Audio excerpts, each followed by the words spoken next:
Operation के बाद जैसे ही नर्स ने मेरा बेटा मेरी गोदी में रखा, मेरी आंखों से खुशी के आंसू बहने लगे। तभी मेरे पति करण ने जोर से कहा, रुको, ये बच्चा मेरा नहीं है।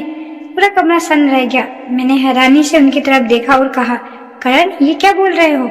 उन्होंने गुस्से में कहा, मेरे परिवार में किसी की भी आंखें ऐसी नहीं है। मैं इस बच्चे को अपना नाम कभी नहीं दूंगा। मेरी सास कमला देवी भी तुरंत बोली, मैंने पहले ही कहा था, इस लड़की पर भरोसा मत करना। डॉक्टर ने उन्हें समझाने की कोशिश की कि नवजात बच्चों की आंखों का रंग समय के साथ बदल सकता है, लेकिन किसी ने उनकी बात नहीं सुनी। 2 दिन बाद अस्पताल से छुट्टी मिली तो करण मुझे और मेरे बेटे को घर ले जाने तक नहीं आया। उसने साफ कह दिया, जहाँ से आई हो वहीं चली जाओ। मैं अपने बेटे को सीने से लगाकर मायके लौट आई। उसी दिन से मेरी नई जिंदगी और असली संघर्ष की शुरुआत हो गई।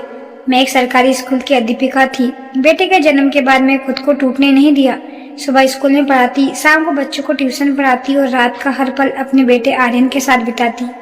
मेरे माता पिता ने हर कदम पर मेरा साथ दिया, लेकिन समाज ने नहीं। मोहल्ले में लोग मेरे बेटे को देखकर फुसफुसाते थे, यही है वो बच्चा जिसे उसके बाप ने अपना मानने से इनकार कर दिया। जब आर्यन बड़ा होने लगा तो एक दिन उसने मासूमियत से पूछा, मम्मी, मेरे पापा मेरे साथ क्यों नहीं रहते? उसका सवाल सुनकर मेरी आंखें भर आई। मैंने मुस्कुराकर बस इतना कहा, बेटा, हर किसी को रिश्ते की कीमत समझ नहीं आती। आर्यन ने फिर कभी कुछ नहीं पूछा, लेकिन मैंने उसी दिन ठान लिया कि मैं उसे इतना काबिल बनाऊंगी कि एक दिन दुनिया उसी की पहचान से उसे जानेगी। मुझे नहीं पता था कि किस्मत बहुत जल्द उस इंसान को हमारे सामने लाने वाली थी, जिसने बिना किसी सबूत के अपने ही बेटे को ठुकरा दिया था। समय धीरे धीरे बीतता गया। देखते ही देखते 12 साल गुजर गए। आर्यन पढ़ाई में पूरे जिले का सबसे होनहार छात्र बन गया। इस साल उसने राष्ट्रीय विज्ञान प्रतियोगिता में पहला स्थान हासिल किया। उसकी मेहनत और लगन की चर्चा हर जगह होने लगी। स्कूल ने उसके सम्मान में एक भव्य समारोह रखने का फैसला किया, जिसे शहर की कई बड़ी हस्तियों के मुख्य अतिथि के रूप में बुलाया गया।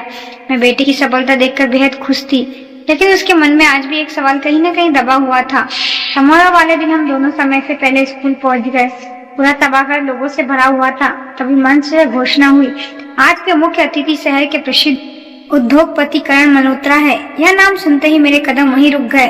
12 साल बाद किस्मत एक बार फिर मुझे उसी इंसान के सामने खड़ा करने जा रही थी, जिसने बिना सच जाने मुझे और मेरे बेटे को अपनी जिंदगी से निकाल दिया था। कुछ ही देर के करण मंच पर पहुंचा। पूरे हाल में तालियां गूंज उठी। उसने मुस्कुराकर सबका अभिनंदन किया, लेकिन जैसे ही उसकी नजर पहली पंक्ति में बैठे आर्यन पर पड़ी, वह कुछ पल के लिए ठिठक गया। शायद पहली बार उसे लगा कि इस लड़के के चेहरे में कुछ जाना पहचाना है। उसने तुरंत अपनी नजर हटा ली और कार्यक्रम आगे बढ़ा गया। जब विज्ञान प्रतियोगिता के विजेता के रूप में आर्यन का नाम पुकारा गया तो पूरा हाल तालियों से गूंज उठा। आर्यन मंच पर पहुंचा। करण ने उसे ट्रॉफी और प्रमाण पत्र दिया। दोनों की नजर कुछ पल के लिए मिली। करण में मन में अजीब सी बेचैनी होने लगी, लेकिन उसने कुछ नहीं कहा।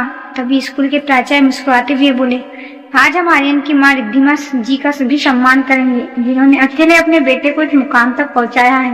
मेरा नाम सुनते ही करण का चेहरा एकदम उतर गया।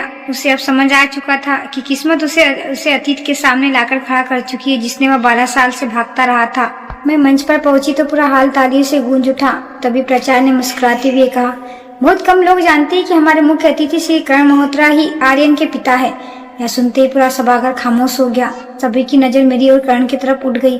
करण ने तुरंत माइक लिया और सख्त आवाज में कहा, नहीं, इस बच्चे से मेरा कोई रिश्ता नहीं है। उसके शब्द सुनते ही आर्यन के चेहरे की मुस्कान गायब हो गई।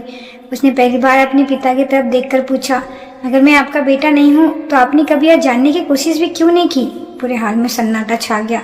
मैं आगे बढ़ी, बेटे का हाथ पकड़ा और अपने बैग से एक बंद लिफाफा निकालते हुए बोली, 12 साल पहले तुमने बिना किसी सबूत से मुझे दोषी ठहरा दिया था। आज फैसला तुम्हारा नहीं सच करेगा। यह कहते ही मैंने वह लिफाफा प्राचार्य के हाथ में दे दिया। उसे देखकर पहली बार करण के चेहरे पर घबराहट साफ दिखाई देने लगी। प्राचार्य ने धीरे से लिफाफा खोला और उसमें रखी फाइल बाहर निकाली। पूरे हाल की नजर उसी पर टिकी थी। मैंने शांत आवाज में कहा, 3 महीने पहले मैंने अदालत में याचिका दायर की थी। अदालत के आदेश पर डीएनए जांच कराई गई। यह सुनते ही करण का चेहरा फीका पड़ गया।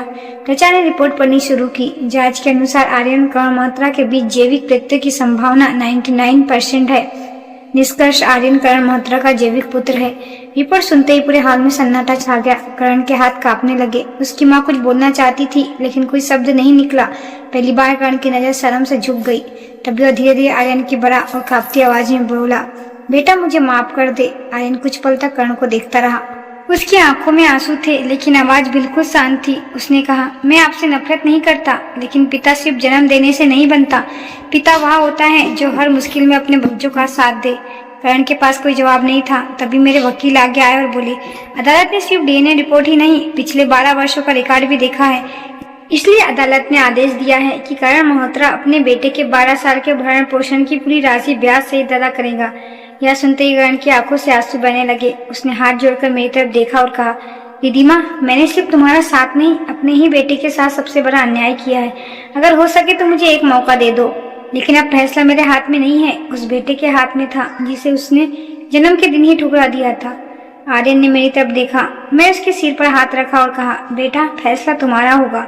आर्यन कुछ पल चुप रहा, फिर कर्ण के सामने जाकर बोला, मैं आपको माफ करता हूँ, क्योंकि नफरत लेकर जीना मुझे मेरी माँ ने सिखाया, लेकिन जो 12 साल बीत गए उन्हें कोई वापस नहीं ला सकता। यह सुनते ही कर्ण फूट फूट कर रो पड़ा। उसने पहली बार अपने बेटे के सामने सिर झुका दिया। उसकी माँ भी अपनी गलती का एहसास होने पर मेरे पैरों में गिरकर माफी मांगने लगी, लेकिन मैंने उन्हें उठाते भी सिर्फ इतना कहा, रिश्ते शक से नहीं, विश्वास से चलते हैं। जिस दिन विश्वास टूट जाता है उस दिन रिश्ता भी टूट जाता है। मैं आर्यन का हाथ पकड़कर मंच से नीचे उतर गई। पूरा सभागार तालियों से गूंज उठा। उस दिन लोगों ने सिर्फ एक डीएनए रिपोर्ट का सच नहीं देखा, बल्कि यह भी देखा कि बिना सबूत किसी पर लगाया गया एक इल्जाम कितनी जिंदगी बर्बाद कर सकता है। और यही है कि सच चाहे देर से सामने आए, लेकिन जब आता है, झूठ और घमंड दोनों को झुका देता है। तो दोस्तों, आपको यह कहानी कैसी लगी?